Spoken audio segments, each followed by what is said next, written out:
Pemirsa apa kabar? Sorotan Dunia hadir menemani Anda dengan sejumlah informasi peristiwa dan isu global dari berbagai belahan dunia. Bersama saya, Dewi Manik, inilah Sorotan Dunia selengkapnya. Kita awali informasi dari puluhan jenazah warga Palestina yang dibawa ke Rumah Sakit Al-Shifa Gaza pada Minggu 21 September 2025. Operasi militer Israel terhadap Hamas terus berlanjut dengan korban sipil terus bertambah. Keluarga berduka atas puluhan warga Palestina yang meninggal di depan Rumah Sakit Al-Shifa di Gaza Barat pada Minggu 21 September 2025. Rekaman video menunjukkan keluarga menangis di samping jenazah sebelum sholat jenazah digelar. Keluarga menegaskan bahwa korban adalah warga sipil yang tak bersalah. Serangan terjadi mendadak tanpa peringatan. Rumah penuh dengan anak-anak, perempuan, dan keluarga pengungsi. Media lokal melaporkan rumah sakit di Gaza menerima 31 jenazah sejak Minggu pagi. Kementerian Kesehatan Gaza menyatakan 75 orang tewas dalam 24 jam terakhir dan 304 orang luka. Sementara itu, militer Israel mengkonfirmasi operasi militer terus diperdalam di Gaza. Pihaknya mengklaim menghabisi sejumlah militan yang sedang merencanakan serangan. Pada 8 Agustus, pemerintah Israel mengesahkan rencana Perdana Menteri Benjamin Netanyahu untuk menguasai seluruh Gaza. Operasi Gideon's Chariots memasuki fase kedua setelah negosiasi dengan Hamas gagal. Konflik Israel-Hamas dimulai sejak serangan Palestina pada 7 Oktober 2023 yang menewaskan 1.139 orang dan menyandra 200 lebih warga Israel. Sejak itu, operasi militer Israel telah menyebabkan 65.283 warga Palestina tewas dan 166.575 orang luka. Tim redaksi Sinpo TV melaporkan. Sementara itu, pemirsa, dari Menara Eiffel di Paris pada Minggu 21 September malam, terang benderang dengan pesan solidaritas menjelang sidang Majelis Umum PBB. Hal ini terjadi setelah Presiden Emmanuel Macron menegaskan Prancis akan secara resmi mengakui negara Palestina. Menara Eiffel menampilkan bendera Palestina dan Israel yang dipisahkan oleh gambar merpati damai. Warga dan wisatawan terlihat berjalan di sekitar menara, sementara pedagang kaki lima menata miniatur Menara Eiffel untuk dijual. Sebuah kapal juga terlihat melintas di Sungai Seine di bawah menara yang bercahaya. Sebelumnya, Presiden Macron menyatakan Timur Tengah sedang memasuki awal perjalanan menuju perdamaian, seiring semakin banyak negara yang secara resmi mengakui Palestina. Setelah Kanada, Australia, dan Inggris mengakui negara Palestina, mereka menegaskan Hamas tidak boleh memiliki peran dalam pemerintahannya di masa depan. Sedikitnya 10 negara termasuk Prancis, Belgia, Luxembourg, Portugal, Malta, Andorra, dan San Marino diperkirakan akan mengikuti langkah tersebut dalam sesi khusus Majelis Umum PBB ke-80 tentang Palestina. Saat ini 151 dari 193 negara anggota PBB telah mengakui negara Palestina. Tim redaksi Sinpo TV melaporkan. Kita lanjut informasi dari wabah kolera melanda negara bagian Bauchi di Nigeria Timur Laut dan menyebabkan 58 orang meninggal dunia serta menginfeksi lebih dari 250 orang. Pihak berwenang membentuk komite baru untuk menguatkan respon darurat dan juga pencegahan jangka panjang.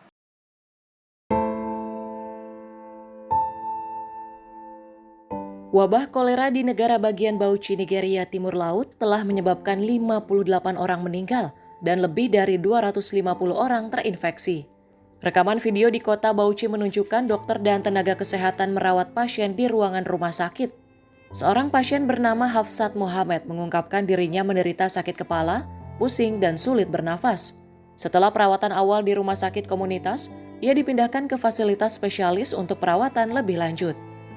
Sementara ibu dari seorang pasien anak, Hawa, mendesak agar otoritas membangun mekanisme yang memastikan rumah sakit mendulukan penyelamatan nyawa tanpa menunggu pembayaran. Ia menambahkan upaya pengobatan di rumah gagal sehingga terpaksa membawa anaknya ke rumah sakit umum. Petugas kesehatan menjelaskan masyarakat terus diedukasi tentang langkah perlindungan. Mereka menegaskan sumber air harus bebas dari mikroorganisme dan mengimbau warga merebus air sebelum digunakan. Penyakit yang menyebar melalui makanan dan air tercemar ini masih umum terjadi di Nigeria. Para ahli mengaitkan wabah yang berulang dengan krisis kekurangan air di pedesaan maupun perkotaan. Menurut laporan media, komite yang baru dibentuk akan memusatkan upaya respon dan menyelaraskan strategi pencegahan dengan pedoman nasional, serta pusat pengendalian dan pencegahan penyakit Nigeria. Dalam 2 tahun terakhir, pejabat kesehatan mencatat lebih dari 11.000 kasus diduga kolera, dengan anak-anak kecil sebagai kelompok paling terdampak. Tim redaksi Sinpo TV melaporkan. Informasi kita lanjutkan dalam suasana berduka. Istri dari aktivis konservatif Amerika Serikat Charlie Kirk, Erika, menyampaikan pesan mengharukan. Meski suaminya ditembak mati, ia mengaku memilih untuk mengampuni pelaku sambil menegaskan itulah sikap yang akan diambil oleh Kirk sendiri. Dengan penuh emosi, Erika Kirk berbicara di depan hadirin. Ia mengatakan suaminya meninggal tanpa penyesalan dan imannya membuat ia mampu memaafkan pelaku. Kematian Charlie Kirk mengguncang komunitas konservatif di Amerika. Ia dikenal sebagai pendiri Turning Point USA, organisasi yang menggerakkan generasi muda konservatif. Dukungan dan ucapan bela sungkawa datang dari berbagai pihak, termasuk politisi ternama.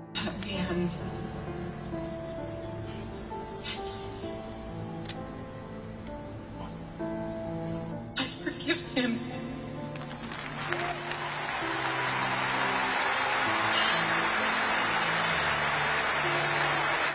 I forgive him because it was what Christ did and is what Charlie would do. The answer to hate is not hate. The answer we know from the gospel is love and always love. Sementara itu pelaku penembakan Tyler Robinson sudah ditangkap dan dijerat dakwaan pembunuhan. Saat ini proses hukum masih berjalan, namun pesan pengampunan Erika dianggap jadi suara penenang di tengah emosi dan polarisasi politik. Tim redaksi Sinpo TV melaporkan. Pemirsa, kasus hukum yang melibatkan Luigi Mangione menjadi perhatian publik di Amerika Serikat. Jaksa penuntut umum menuduhnya sebagai pelaku terorisme. Namun seorang hakim menyatakan tindakannya tidak masuk dalam kategori terorisme. Mangione didakwa setelah melakukan serangan yang menyebabkan kepanikan publik. Penuntut umum berargumen tindakannya memiliki unsur teror politik dan ancaman terhadap keamanan nasional. Namun hakim menggarisbawahi, meskipun berbahaya, motif serta skala aksi Mangione tidak memenuhi definisi terorisme dalam hukum federal. Keputusan ini memicu debat di kalangan pakar hukum dan politik. Sebagian pihak menilai penolakan label terorisme beresiko mengaburkan ancaman kekerasan domestik. Namun pihak lain berargumen penegakan hukum harus tetap berdasar pada definisi yang jelas dan tidak dipolitisasi. Kasus Mangione juga memunculkan kekhawatiran tentang bagaimana sistem hukum Amerika Serikat menangani insiden kekerasan non-negara. Perdebatan diperkirakan terus berlanjut seiring bertambahnya insiden yang dilihat sebagai teror domestik. Tim redaksi Sinpo TV melaporkan. Kita lanjut informasi dari Presiden Amerika Serikat Donald Trump yang mengungkapkan kekecewaannya terhadap Presiden Rusia Vladimir Putin. Dalam konferensi pers bersama Perdana Menteri Inggris Keir Starmer, Trump menyebut Putin telah mengecewakan dirinya terkait perang Ukraina. Trump menyatakan dirinya awalnya mengira konflik Ukraina akan menjadi yang paling mudah diselesaikan karena hubungan pribadi yang selama ini dijalin dengan Putin. Namun dalam pernyataannya, Trump mengaku Putin telah benar-benar mengecewakan harapannya. Selain membicarakan Ukraina, konferensi bersama ini juga menegaskan hubungan erat antara Washington dan London di bawah pemerintahan baru Starmer. Kedua pemimpin menyatakan komitmen untuk terus menekan Rusia dan memberikan dukungan penuh bagi Kiev. Trump juga menegaskan bahwa Amerika Serikat tidak akan menyerahkan Ukraina dan akan terus membahas opsi diplomatik serta militer. Sementara itu, PM Starmer menilai komentar Trump menandai babak baru dalam tekanan politik internasional terhadap Kremlin. Pernyataan Trump menjadi sorotan mengingat selama ini ia dianggap memiliki hubungan dekat dengan Putin. Banyak pengamat menilai komentar ini menunjukkan adanya pergeseran sikap Trump terhadap Rusia. Hingga kini belum ada respon resmi dari Kremlin, namun pernyataan terbuka Trump diperkirakan akan menambah ketegangan dalam hubungan Moskow-Washington di saat perang Ukraina belum menunjukkan tanda mereda. Tim redaksi Sinpo TV melaporkan. Pemirsa, Denmark memimpin latihan militer bersama di Greenland melibatkan ratusan pasukan dari sejumlah anggota NATO di tengah meningkatnya kewaspadaan terhadap Rusia dan tegangan dengan Amerika Serikat. Latihan bertajuk Arctic Like 2025 ini melibatkan lebih dari 550 pasukan dari Denmark, Prancis, Jerman, Swedia, dan Norwegia. Komandan Arktik Denmark menyebut Rusia sebagai kekuatan regional yang harus diwaspadai, sekaligus menekankan hubungan baik dengan militer Amerika Serikat. Dalam sesi latihan, pasukan Denmark melakukan simulasi penyergapan kapal dengan dukungan pasukan khusus, diamati oleh perwakilan militer dari Amerika Serikat, Inggris, Kanada, Swedia, dan Jerman. Atraksi juga dilengkapi dengan jet tempur F-16 dan latihan tembak langsung. Latihan ini bertujuan untuk memperkuat kesiapan operasional militer Denmark dan Greenland, serta meningkatkan kapabilitas respon bersama NATO menghadapi potensi ancaman di kawasan Arktik dan Atlantik Utara. Fiska Isril, redaksi Sinpo TV melaporkan. Pemirsa, suasana hening pedesaan Pennsylvania Selatan mendadak berubah menjadi medan tembak. 3 polisi tewas dan 2 lainnya luka-luka dalam insiden penembakan yang mengejutkan warga. Pelaku yang diduga terlibat dalam kasus domestik akhirnya ditembak mati setelah konfrontasi panjang dengan pihak berwenang. Shooter is dead. I can confirm. Peristiwa berlangsung di kawasan pedesaan tempat yang biasanya sunyi dan damai. Kehadiran polisi ke lokasi awalnya untuk menindaklanjuti laporan kekerasan dalam rumah tangga yang telah dilaporkan sehari sebelumnya. Namun situasi berubah drastis saat pelaku membuka tembakan langsung ke arah petugas. Tembakan beruntun menyebabkan 3 anggota polisi tewas di tempat, sementara 2 lainnya terluka dan harus dilarikan ke rumah sakit terdekat. Dalam konfrontasi yang memanjang, petugas lain turun ke TKP dan balas menembak. Pelaku akhirnya tewas di tempat. Catatan nasional menunjukkan puluhan polisi di Amerika Serikat tewas setiap tahun dalam tugas. Banyak diantaranya akibat senjata api dalam insiden domestik yang tak terduga. Tim redaksi Sinpo TV melaporkan. Pemirsa, jangan kemana-mana, informasi selengkapnya akan kami hadirkan usai jeda berikut ini. Tetaplah bersama kami di Sorotan Dunia.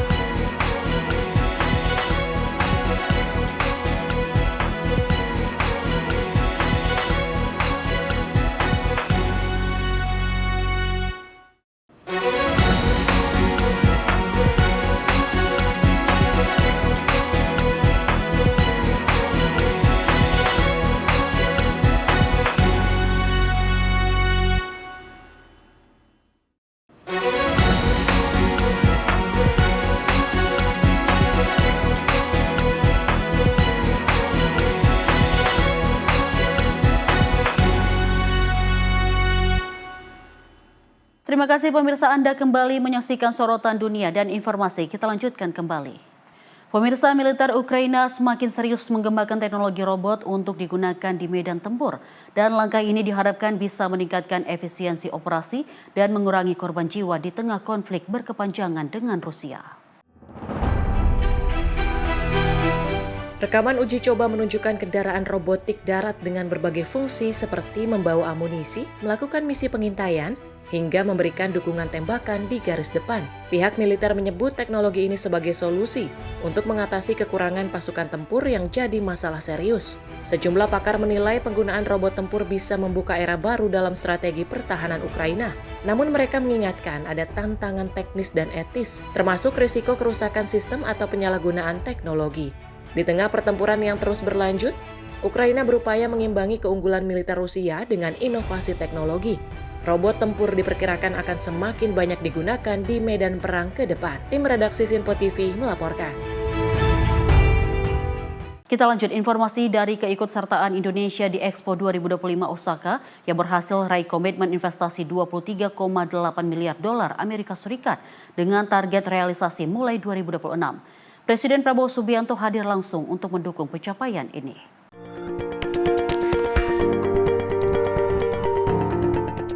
Indonesia berhasil mencatat komitmen investasi sebesar 23,8 miliar dolar Amerika Serikat di Expo 2025 Osaka dengan target realisasi mulai tahun 2026. Presiden Republik Indonesia Prabowo Subianto mengunjungi Pavilion Indonesia pada Sabtu 20 September 2025 sebagai bentuk dukungan terhadap pencapaian strategi tersebut.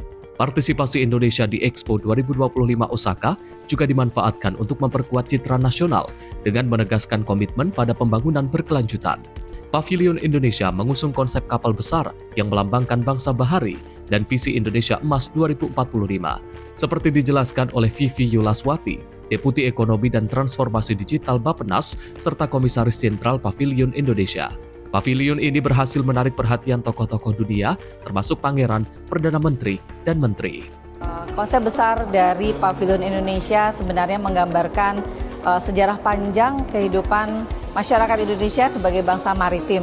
Jadi pavilion Indonesia ini merepresentasikan kapal besar ya, yang tentunya kita kenal bahwa sebagai bangsa bahari tidak saja dari sisi kapalnya, tetapi juga kehidupan budaya, kuliner, dan juga kehidupan alam sangat erat kaitannya dengan laut. Pengunjungnya tentunya sebagian besar dari Jepang, ya mereka sangat antusias.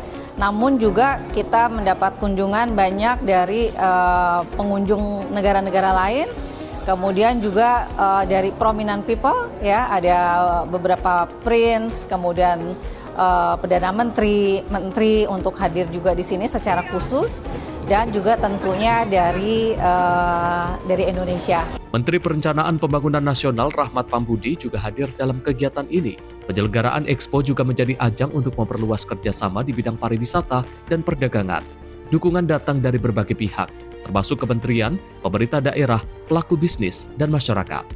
Miwako, seorang pengunjung asal Jepang, mengungkapkan kesan positif setelah 2 kali mengunjungi pavilion Indonesia, mengapresiasi dekorasi yang nyata, pertunjukan projection mapping yang memukau, serta keramahan staf yang membuat pengalamannya semakin berkesan. いろいろ SNS ですごくインドネシアがフルオブエナジー、そうです。すごいいつも元気いっぱいで歌ってて楽しそうだったんで、入ってみてすごく最初のところが涼しくて感動して、あとこう動物とか森とかの様子がすごくリアルな感じで。Tim redaksi Sinpo TV melaporkan. Kita beralih dengan informasi lainnya pemirsa dari sebuah serangan udara Israel yang menghancurkan sebuah gedung di Gaza. Peristiwa ini terjadi setelah warga menerima peringatan evakuasi dari IDF. Rekaman video memperlihatkan asap tebal membumbung tinggi dan warga berkumpul di sekitar puing-puing bangunan yang hancur. Pengungsi mengatakan bahwa sebelum serangan terjadi, warga diminta untuk meninggalkan bangunan yang menjadi sasaran bom. Para pengungsi juga mempertanyakan sikap negara-negara Arab yang dinilainya hanya menyaksikan warga Gaza terus menjadi korban. Pusat Informasi Palestina mengumumkan bahwa sedikitnya 8 rumah di kamp pengungsi Shati hancur dalam serangan tersebut. Sementara itu, juru bicara IDF, Avichai Adrai, menuduh Hamas menggunakan masjid, rumah sakit, sekolah, tempat penampungan, fasilitas sipil, dan menara perumahan sebagai infrastruktur teroris. IDF menegaskan akan melanjutkan serangan terhadap gedung-gedung tinggi di Gaza yang dianggap menjadi ancaman langsung. Sejak Oktober 2023, Israel melakukan operasi militer di seluruh Gaza yang hingga saat ini telah menyebabkan 64.718 orang Palestina tewas dan 163.859 orang terluka. Tim redaksi Sinpo TV melaporkan. Pemirsa, ketegangan politik di Peru kembali menghambat akses menuju salah satu destinasi terkenal dunia, Machu Picchu. Ratusan orang terlihat menumpuk di stasiun kereta setelah blokade jalur transportasi yang dilakukan demonstran. Serta blokade tersebut merupakan bagian dari aksi protes terkait tuntutan ekonomi dan politik yang juga belum terpenuhi. Di stasiun kereta dekat Cusco, ratusan wisatawan terlihat antri panjang menunggu kereta pertama yang diizinkan berangkat menuju Machu Picchu. Selama beberapa hari, akses menuju situs warisan dunia itu terputus total setelah demonstran menutup rel dan jalur masuk utama. Blokade ini dilakukan oleh kelompok warga yang menyampaikan ketidakpuasan atas kebijakan pemerintah. Mereka menuntut pemenuhan janji-janji politik dan perbaikan kondisi ekonomi yang semakin terpuruk. Setelah negosiasi cukup panjang, blokade dibuka sementara. Para wisatawan yang terdampak menyambut lega, namun tak sedikit yang masih khawatir akan terulang kembali. Machu Picchu merupakan jantung pariwisata Peru, dikunjungi hingga lebih dari 500 juta turis setiap tahun. Blokade yang terjadi berkali-kali dalam beberapa bulan terakhir sudah membuat perekonomian lokal terhenti. Pemerintah Peru saat ini berusaha menyeimbangkan antara meredakan tekanan politik dari aksi protes dan memulihkan stabilitas pariwisata. Namun negosiasi dengan para demonstran masih belum membawa keputusan final. Jika tuntutan tak dipenuhi, resiko blokade ulang masih terbuka lebar. Tim redaksi Sinpo TV melaporkan. Sementara itu, pemirsa, dari putusan terbaru Mahkamah Agung Amerika Serikat membuka jalan bagi polisi untuk lebih bebas melakukan penghentian imigrasi di Los Angeles. Dan batasan yang sebelumnya diterapkan resmi dicabut oleh pengadilan tertinggi. Kebijakan ini memunculkan reaksi beragam. Dengan putusan baru ini, petugas kepolisian kini memiliki wewenang lebih luas untuk berhentikan pengemudi atau warga yang dicurigai melanggar aturan imigrasi. Sebelumnya, batasan telah diterapkan untuk melindungi komunitas imigran dari tindakan sewenang-wenang. Kelompok hak sipil menyatakan keprihatinan, menyebut putusan ini berisiko memicu profiling rasial dan meningkatkan ketidakadilan sosial. Mereka memperingatkan komunitas imigran akan hidup dalam ketakutan lebih besar di kawasan Los Angeles. Sebaliknya, pejabat federal menyambut putusan ini sebagai kemenangan dalam penegakan hukum imigrasi. Menurut mereka, batasan yang lama telah memperlemah upaya menangani masalah keamanan perbatasan dan penegakan hukum. Hingga kini pengamat menyebut putusan Mahkamah Agung dapat menjadi presiden hukum untuk kota-kota lain di Amerika Serikat yang selama ini memiliki batasan serupa. Tim redaksi Sinpo TV melaporkan. Presiden Prabowo Subianto tiba di Bandara Internasional John F. Kennedy, New York untuk menghadiri sidang Majelis Umum ke-80 PBB. Kedatangannya disambut antusias oleh diaspora Indonesia yang berebut untuk berfoto dan juga bersalaman. Presiden Republik Indonesia Prabowo Subianto mendarat di Bandar Udara Internasional John F. Kennedy, New York pada Sabtu 20 September 2025 sekitar pukul 16.50 waktu setempat atau 03.50 waktu Indonesia Barat. Kunjungan ini dilakukan untuk menghadiri sidang Majelis Umum ke-80 Perserikatan Bangsa-Bangsa, di mana Prabowo dijadwalkan berpidato pada Selasa 23 September 2025 mendatang.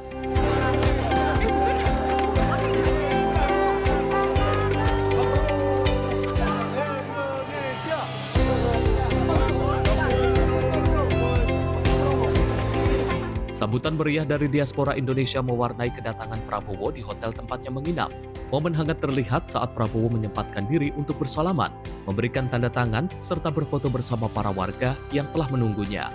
Dua orang anak berpakaian adat Betawi turut menyambut Prabowo dengan memberikan buket bunga. Dalam momen tersebut, seorang ibu memperkenalkan putrinya, Gabriela Panjaitan, untuk bersalaman dengan Presiden, menambah kehangatan suasana penyambutan.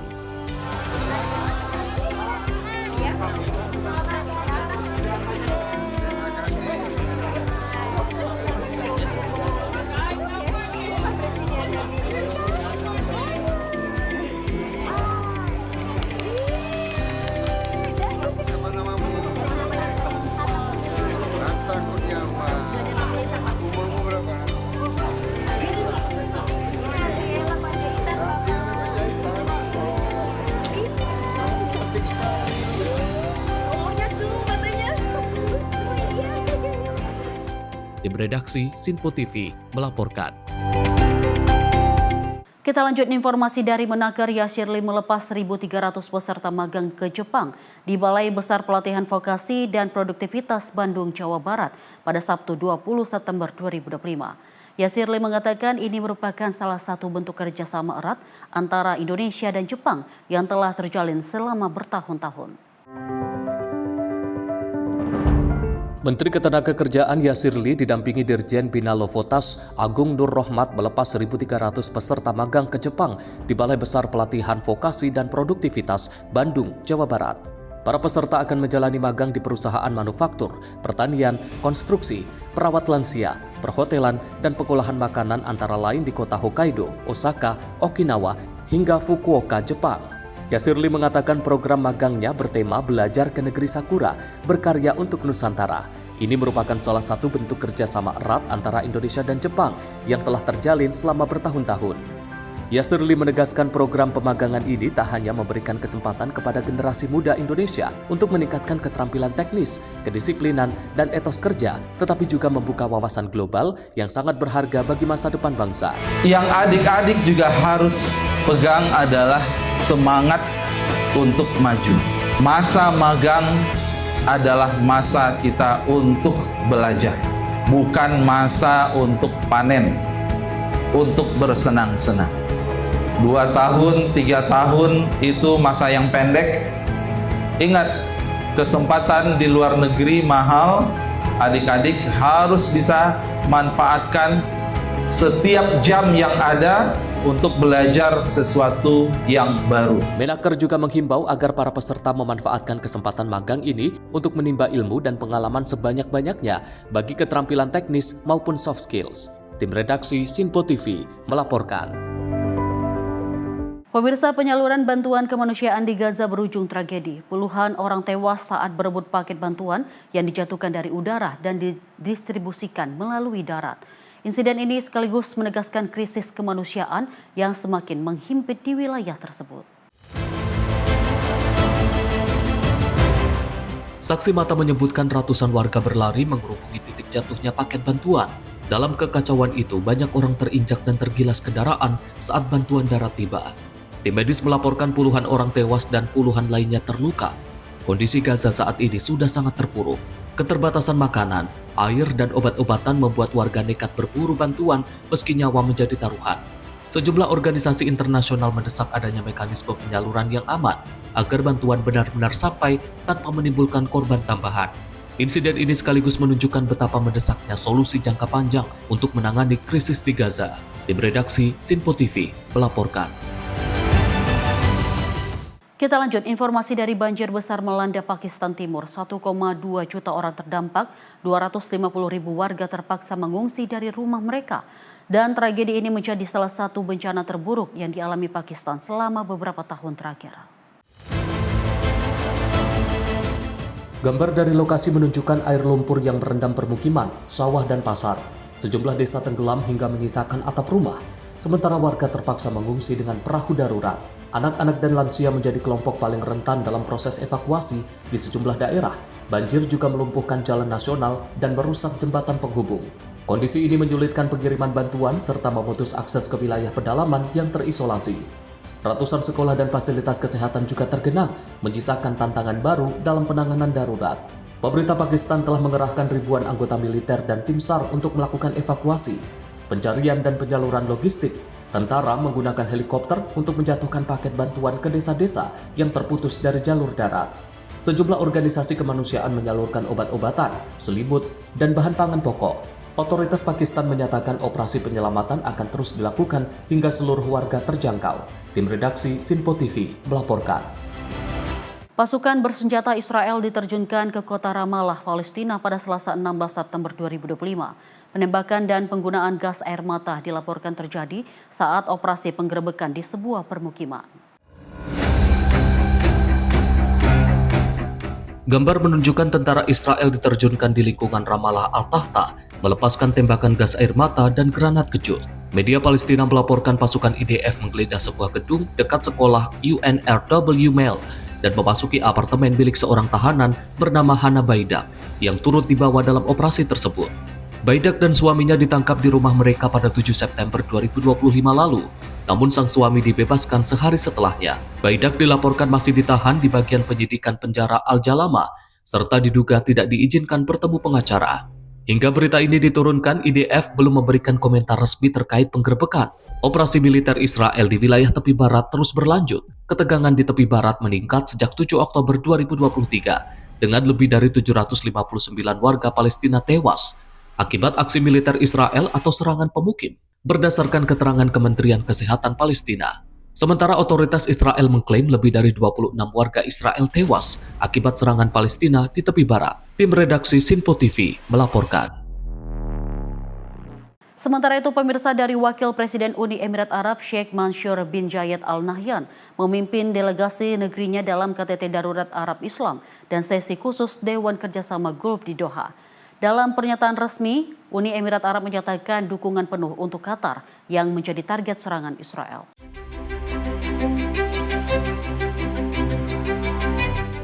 Wakil Presiden Uni Emirat Arab Sheikh Mansyur bin Zayed Al Nahyan memimpin delegasi negerinya dalam KTT Darurat Arab Islam dan sesi khusus Dewan Kerjasama Gulf di Doha pada Senin 15 September 2025. Rekaman menunjukkan kedatangan Sheikh Mansyur di Bandara Internasional Hamad dan keikutsertaannya dalam forum pimpinan regional. Dalam pernyataan KTT, Uni Emirat Arab menyatakan solidaritas penuh untuk Qatar terhadap serangan Israel, serta menegaskan pentingnya hukum internasional dan kedaulatan nasional.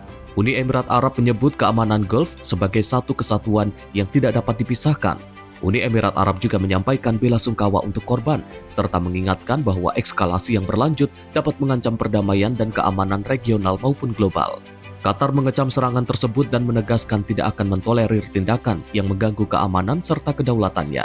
Presiden Amerika Serikat Donald Trump menyebut Qatar sebagai sekutu penting, sambil memperingatkan Israel untuk berhati-hati dalam menangani konflik dengan Hamas. Pekan lalu Israel melancarkan serangan udara di Doha yang menargetkan pimpinan Hamas. Hamas menegaskan bahwa pejabat tingginya selamat, namun 5 anggota Hamas dan 1 personil keamanan Qatar tewas. Banyak negara dan organisasi termasuk Mesir, Turki, Libanon, Iran, Saudi Arabia, dan Dewan Kerjasama Gulf mengecam serangan terhadap ibu kota Qatar. Arif Rifai, Redaksi Sinpo TV, melaporkan. Pemirsa, sejumlah pejabat di New York ditangkap saat berunjuk rasa menentang kondisi buruk di pusat penahanan imigrasi Manhattan. Sebanyak 77 orang ditahan dalam aksi protes di gedung Federal Plaza. Di antaranya ada anggota Dewan Kota, Legislatif Negara Bagian, dan City Comptroller Brad Lander. Mereka berusaha masuk ke ruang tahanan di lantai 10 yang diduga padat dan kotor, namun agen federal melarang dan menangkap mereka saat melakukan aksi duduk di koridor.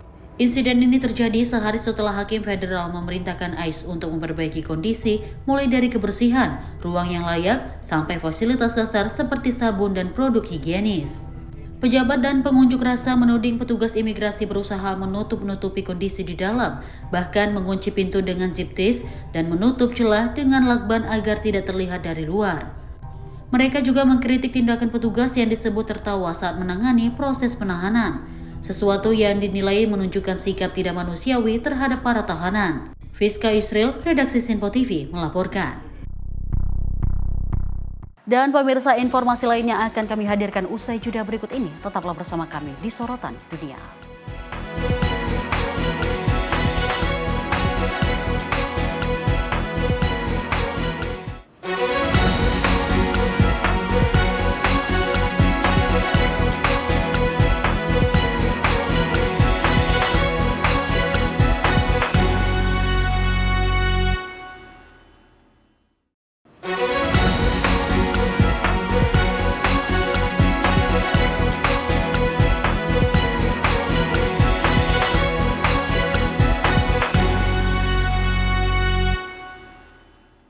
Sorotan Dunia kembali menemani Anda dan informasi kita lanjutkan kembali.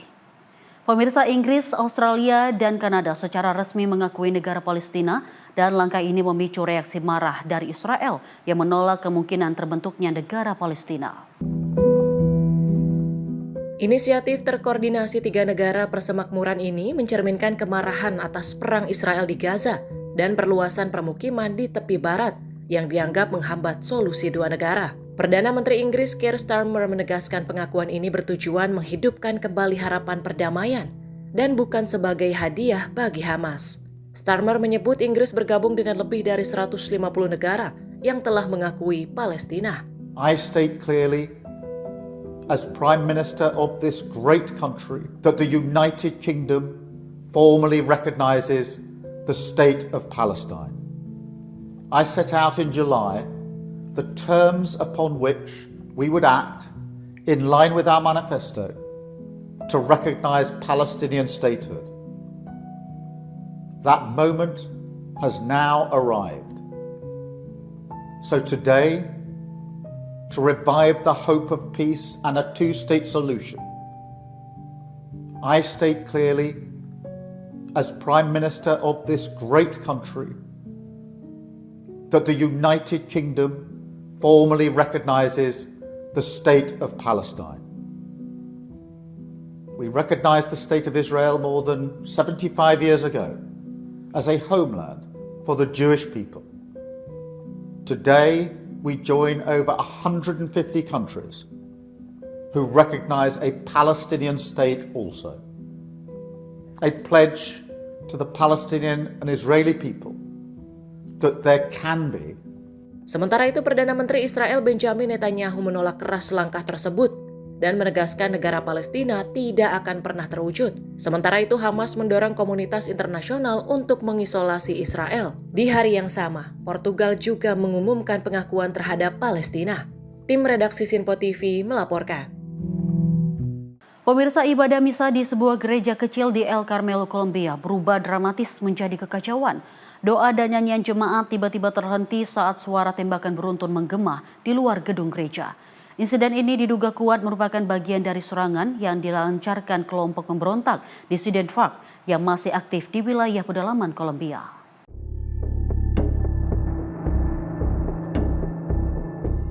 Puluhan umat Katolik yang berkumpul untuk merayakan Ekaristi terpaksa menghentikan ibadah mereka. Suasana khusyuk berubah mencekam saat dentuman senjata memantul di antara dinding-dinding gereja.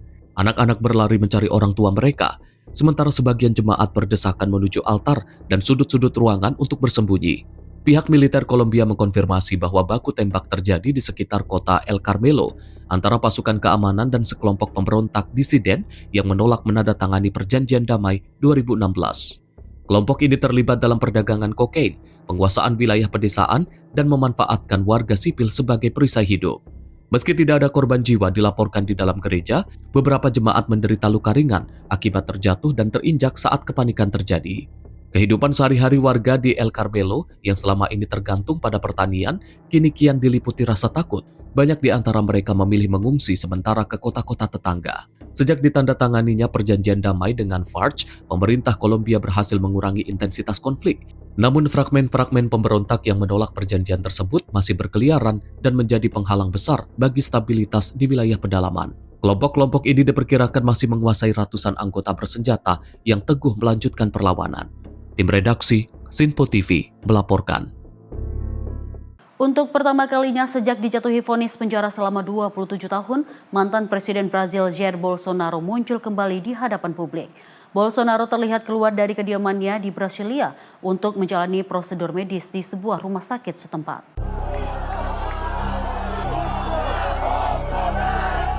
Bolsonaro yang saat ini menjalani tahanan rumah hanya keluar dalam waktu singkat di bawah pengawalan ketat petugas keamanan.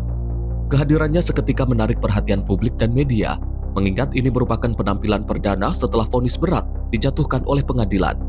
Pengadilan Federal Brazil pekan lalu menjatuhkan hukuman 27 tahun lebih penjara terhadap Bolsonaro. Ia didakwa terlibat kasus korupsi serta upaya manipulasi hasil pemilu yang memicu gejolak politik di dalam negeri. Putusan ini membuat Brazil terbelah. Sebagian masyarakat mengapresiasi langkah hukum tersebut sebagai bukti komitmen melawan korupsi. Namun pendukung setia Bolsonaro menilai proses hukum ini syarat unsur politis dan bertujuan melemahkan pengaruhnya di panggung politik. Bolsonaro sendiri masih memiliki basis massa yang kuat di berbagai kota besar. Kehadirannya di depan publik dinilai sebagai upaya untuk menunjukkan bahwa ia tetap berdiri teguh serta tidak akan mudah tunduk terhadap tekanan hukum. Beberapa pengamat menyebut kasus ini akan menjadi salah satu persidangan politik terbesar dalam sejarah modern Brazil. Putusan terhadap Bolsonaro bukan hanya menentukan nasibnya secara pribadi, namun juga diperkirakan akan mempengaruhi konstelasi politik menjelang pemilu mendatang. Ketegangan politik yang masih berlanjut ditambah basis pendukung Bolsonaro yang militan membuat situasi di Brasil diprediksi akan terus memanas dalam waktu panjang. Tim redaksi Sinpo TV melaporkan. Sementara itu, pemirsa, ketegangan politik di Israel kembali meningkat. Ratusan warga berkumpul di dekat kediaman Perdana Menteri Benjamin Netanyahu di Yerusalem. Mereka menuntut pemerintah segera memulangkan para sandera yang masih ditahan di Gaza. Suara protes juga dipenuhi rasa duka atas tewasnya sejumlah tawanan selama konflik berlangsung. Aksi demonstrasi ini penuh dengan simbolisme. Para pengunjuk rasa berpakaian putih dengan noda merah menyerupai darah. Visual yang menggambarkan nasib para sandera yang tewas selama perang di Gaza. Mereka berdiri di depan rumah resmi Netanyahu, menyerukan pemerintah agar segera membuat keputusan untuk membebaskan sandera yang masih hidup. Di antara mereka terlihat kerabat dan orang tua para sandera yang tak kuasa menahan tangis. Mereka mengangkat foto-foto anggota keluarga yang masih hilang atau diduga ditawan di Gaza. Sejak perang meledak tahun lalu, Israel melaporkan ratusan warganya ditawan oleh kelompok bersenjata Palestina. Sebagian dibebaskan melalui perjanjian gencatan senjata, namun puluhan lain masih hilang atau diduga meninggal dalam penyanderaan. Di dalam negeri tekanan terhadap Netanyahu makin berat. Keluarga Sandra menuntut diplomasi dan perjanjian untuk menyelamatkan nyawa, sementara sejumlah elit politik dan pendukung garis keras mendorong operasi militer lanjutan di Gaza tanpa kompromi. Polisi diterjunkan untuk menjaga keamanan di sekitar rumah Perdana Menteri. Meski aksi berlangsung tertib, suasana dipenuhi emosi dan tegangan politik yang membuat pemerintah makin terjepit. Tim redaksi Sinpo TV melaporkan. Pemirsa, suasana memanas dalam sidang Senat Amerika Serikat. Direktur FBI Kash Patel terlibat bentrok argumen dengan sejumlah anggota Senat dari Partai Demokrat. Banyak pihak menilai sidang ini menunjukkan semakin besarnya polarisasi politik di Washington. Dalam sidang terbuka, Demokrat mengajukan pertanyaan kritis terkait langkah Patel dalam menangani sejumlah kasus sensitif. Mereka menilai Patel seringkali mengambil posisi politis alih-alih profesional. Suasana ruang sidang berubah tegang saat Patel membalas tuduhan dengan nada tinggi dan menyebut dirinya berkomitmen menegakkan hukum. Sejumlah Republikan di Senat memberikan dukungan penuh kepada Patel, sementara Demokrat terus menekankan pentingnya transparansi dan netralitas lembaga penegak hukum. Perdebatan panas ini menunjukkan betapa isu hukum dan keamanan nasional menjadi ajang tarik-menarik politik antar partai. Pengamat menilai kasus ini menjadi gambaran besar pertaruhan politik jelang pemilu Presiden 2025. Dan keputusan serta langkah Kash Patel akan terus menjadi sorotan. Tim redaksi Sinpo TV melaporkan. Kita lanjut, informasi dari pengelolaan limbah dengan teknologi waste to energy terus menjadi perhatian oleh CEO dan Danantara Rosan Ruslani. China International Trust Investment Corporation atau CITIC Group datang ke Jakarta yang menandai keseriusan CITIC. Setelah kunjungan Rosan ke China pada bulan lalu, yang berfokus pada pengembangan pengelolaan limbah atau waste to energy, kali ini CITIC Group China datang ke Jakarta bersama Managing Director Asia Pacific Division, Mr. Yu Han. Diskusi memasuki tahap presentasi resmi yang menandakan keseriusan CITIC menjajaki peluang investasi strategis di Indonesia. Pembahasan tak hanya membahas mengenai waste to energy, melainkan juga pembangunan perumahan skala besar, revitalisasi sumur minyak, serta proyek perlindungan pesisir Giant Sea Wall. Harapannya, kerjasama ini dapat segera terwujud dan menjadi proyek konkret yang memberi manfaat nyata bagi masyarakat. Tim redaksi Sinpo TV melaporkan. Kita lanjut, informasi dari negara Qatar akan memberikan respon cepat yang legal atas serangan Israel ke Doha beberapa waktu lalu. Qatar turut menyoroti tindakan Israel yang selalu berada di luar batasan negara dalam persoalan konflik yang ada. Perdana Menteri sekaligus Menteri Luar Negeri Qatar, Muhammad bin Abdul Rahman Al Thani, memastikan negaranya siap menghadapi segala bentuk ancaman atas Qatar dengan jaminan hukum internasional. Hal tersebut diungkapkan Abdul Rahman usai serangan Israel ke Doha beberapa waktu lalu yang menargetkan pimpinan Hamas. Dirinya menyebut serangan ini tergolong sebagai tindakan terorisme negara di Qatar. Adapun serangan tersebut hanyalah menggagalkan upaya deeskalasi dan menegaskan rencana pemerintah Israel untuk menolak keras jalur damai dalam penyelesaian konflik Palestina.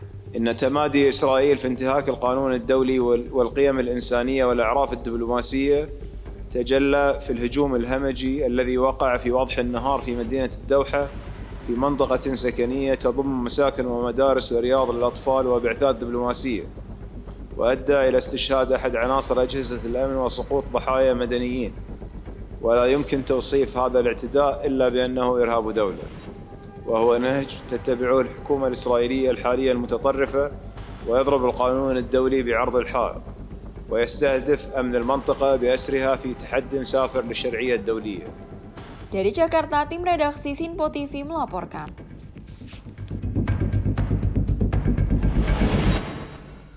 Pemirsa, tentara Israel menghancurkan rumah seorang tahanan Palestina di tepi barat pada Selasa 9 September 2025 sebagai tindakan balasan atas penembakan mematikan di Yerusalem Timur sebelumnya. Penghancuran rumah tersebut menyulut bentrokan antara warga dan tentara Israel yang mengakibatkan 2 orang terluka.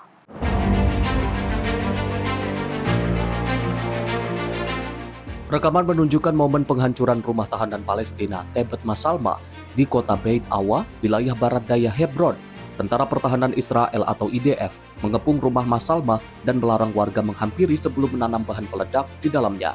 Media melaporkan bahwa bentrokan antara pemuda setempat dan tentara terjadi saat penghancuran dan mengakibatkan 2 orang terluka. Otoritas Israel menuduh Masalbah terlibat dalam serangan penembakan di barat daya Hebron pada Desember lalu. Insiden ini terjadi di hari yang sama dengan penembakan di Yerusalem Timur yang menyebabkan 6 orang tewas. Hingga berita ini diturunkan, pihak militer Israel belum memberikan komentar atas penghancuran tersebut. Ketegangan di tepi barat terus berlanjut sejak 7 Oktober 2023 dengan lebih dari 759 warga Palestina tewas akibat serangan tentara atau pemukim Israel. Pada periode yang sama, lebih dari 26 orang Israel tewas dalam serangan yang dilakukan warga Palestina di tepi barat menurut data resmi Israel. Tim redaksi Sinpo TV melaporkan. Kita lanjut, informasi dari atraksi unik terjadi di pantai tengah Italia. Pembalap nasional Fabio Baroni yang memacu Ferrari di atas kapal perang milik Angkatan Laut demi meraih rekor dunia mobil tercepat di atas kapal. Rekaman memperlihatkan suara Ferrari beraung di landasan kapal perang yang luas. Fabio Baroni, yang dikenal sering memburu rekor dunia nyeleneh, kini menantang diri memacu mobil sport legendaris itu di area tak biasa. Dengan helm dan perlengkapan lengkap, Baroni melaju kencang di sepanjang arena di atas kapal, mencoba membuktikan kalau Ferrari tetap bisa unjuk gigi meski di atas kapal perang. Pihak penyelenggara menyebut atraksi ini sebagai perpaduan teknologi otomotif dan kekuatan maritim Italia. Angkatan Laut Italia memberikan izin khusus untuk pemakaian kapal perang sebagai arena yang jarang terjadi. Baroni menyatakan aksi ini bukan hanya soal kecepatan, tapi juga soal kebanggaan. Ia ingin memperlihatkan teknologi dan gaya hidup Italia ke dunia. Penonton di sekitar pelabuhan pun bersorak saat Ferrari merah itu melesat di bagian atas kapal yang biasanya dipakai pesawat tempur. Sebelumnya Baroni juga dikenal sebagai pembalap yang sering membuat rekor unik, termasuk menaklukkan jalur pegunungan ekstrim di berbagai belahan dunia. Rekor di atas kapal perang ini diharapkan bisa tercatat resmi di Guinness World Record. Namun panitia masih menunggu verifikasi dari Guinness. Fabio Baroni menambahkan momen ini jadi simbol penyatuan semangat balap dengan tradisi maritim Italia. Tim redaksi Sinpo TV melaporkan. Pemimpin tertinggi Korea Utara Kim Jong-un menyatakan pengembangan kecerdasan buatan menjadi prioritas utama untuk memodernisasi teknologi senjata dan kemampuan drone militer. Dalam kunjungan ke Kompleks Teknologi Aeronautika tanpa awak di Pyongyang, Kim menyaksikan uji coba drone multifungsi dan kendaraan pengintai tanpa awak.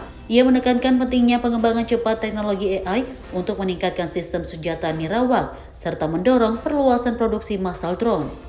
Kunjungan ini terjadi hanya sepekan setelah Kim menyaksikan uji coba mesin roket berbahan bakar padat untuk rudal balistik antar benua yang diklaim memperluas kapabilitas nuklir Pyongyang. Korea Utara saat ini memiliki persenjataan yang meliputi rudal balistik dan cruise bersenjata nuklir, stok persenjataan nuklir yang terus bertambah, serta program satelit mata-mata yang masih berkembang. Fiska Israel, redaksi Sinpo TV melaporkan. Kita lanjut, informasi dari Festival Bunga Tahunan Floriade di Canberra resmi dibuka dengan pameran memukau sejuta tulip yang mengubah kota menjadi lautan warna. Penyelenggara optimis jumlah pengunjung tahun ini dapat melampaui 500 juta orang. Canberra menyambut musim semi dengan membuka Floriade ke-38 yang menyuguhkan pameran 1 juta tulip dan juga mengubah kota menjadi lautan warna. Rekaman menunjukkan puluhan pengunjung berjalan di sekitar taman tulip berwarna-warni dan mengabadikan momen. Sementara beberapa seniman terlihat melukis di depan hamparan bunga. Sebanyak 1 juta bunga di Commonwealth Park melalui berbagai tataan taman. Terdapat pula 300.000 bibit bunga yang juga ditanam di seluruh wilayah Canberra sebagai bagian dari rencana komunitas Floriade. Tingkat kehadiran tahun ini diperkirakan melampaui 470.000 pengunjung. Penyelenggara berharap bisa mencapai sekitar 500 juta pengunjung seperti masa sebelum Covid. Floriade menjadi festival bunga terbesar di belahan bumi selatan dan menampilkan ribuan bunga dengan desain taman bertema khusus. Festival ini akan berjalan hingga 12 Oktober 2025. Tim redaksi Sinpo TV melaporkan. Dan kita akhiri informasi dari Kebun Binatang Madrid yang menggelar perayaan ulang tahun kelima untuk 2 panda raksasa Jinchik dan Shuyu yang menarik ribuan pengunjung. Wisatawan antusias menyaksikan keduanya menikmati kue khusus serta berbagi kegiatan budaya. 2 panda raksasa, Jinchik dan Shuyu, merayakan ulang tahun kelima di Kebun Binatang Madrid pada Sabtu 20 September 2025. Pengunjung menyaksikan langsung saat keduanya menikmati kue khusus yang terbuat dari apel, labu, bambu, dan semangka.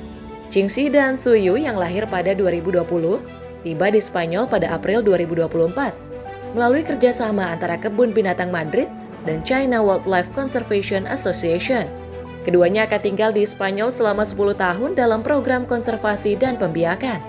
Sejak 1990-an, Tiongkok telah melakukan penelitian bersama 26 lembaga di 20 negara dan berhasil membiakan lebih dari 60 anak panda di seluruh dunia. Tim redaksi Sinpo TV melaporkan. Kita awali informasi dari puluhan jenazah warga Palestina yang dibawa ke Rumah Sakit Al-Shifa Gaza pada Minggu 21 September 2025. Operasi militer Israel terhadap Hamas terus berlanjut dengan korban sipil terus bertambah. Keluarga berduka atas puluhan warga Palestina yang meninggal di depan Rumah Sakit Al-Shifa di Gaza Barat pada Minggu 21 September 2025. Rekaman video menunjukkan keluarga menangis di samping jenazah sebelum sholat jenazah digelar. Keluarga menegaskan bahwa korban adalah warga sipil yang tak bersalah. Serangan terjadi mendadak tanpa peringatan. Rumah penuh dengan anak-anak, perempuan, dan keluarga pengungsi. Media lokal melaporkan rumah sakit di Gaza menerima 31 jenazah sejak Minggu pagi. Kementerian Kesehatan Gaza menyatakan 75 orang tewas dalam 24 jam terakhir dan 304 orang luka. Sementara itu, militer Israel mengkonfirmasi operasi militer terus diperdalam di Gaza. Pihaknya mengklaim menghabisi sejumlah militan yang sedang merencanakan serangan. Pada 8 Agustus, pemerintah Israel mengesahkan rencana Perdana Menteri Benjamin Netanyahu untuk menguasai seluruh Gaza. Operasi Gideon's Chariots memasuki fase kedua setelah negosiasi dengan Hamas gagal. Konflik Israel-Hamas dimulai sejak serangan Palestina pada 7 Oktober 2023 yang menewaskan 1.139 orang dan menyandra 200 lebih warga Israel. Sejak itu, operasi militer Israel telah menyebabkan 65.283 warga Palestina tewas dan 166.575 orang luka. Tim redaksi Sinpo TV melaporkan. Sementara itu, pemirsa, dari Menara Eiffel di Paris pada Minggu 21 September malam, terang benderang dengan pesan solidaritas menjelang sidang Majelis Umum PBB. Hal ini terjadi setelah Presiden Emmanuel Macron menegaskan Prancis akan secara resmi mengakui negara Palestina. Menara Eiffel menampilkan bendera Palestina dan Israel yang dipisahkan oleh gambar merpati damai. Warga dan wisatawan terlihat berjalan di sekitar menara, sementara pedagang kaki lima menata miniatur Menara Eiffel untuk dijual. Sebuah kapal juga terlihat melintas di Sungai Seine di bawah menara yang bercahaya. Sebelumnya, Presiden Macron menyatakan Timur Tengah sedang memasuki awal perjalanan menuju perdamaian, seiring semakin banyak negara yang secara resmi mengakui Palestina. Setelah Kanada, Australia, dan Inggris mengakui negara Palestina, mereka menegaskan Hamas tidak boleh memiliki peran dalam pemerintahannya di masa depan.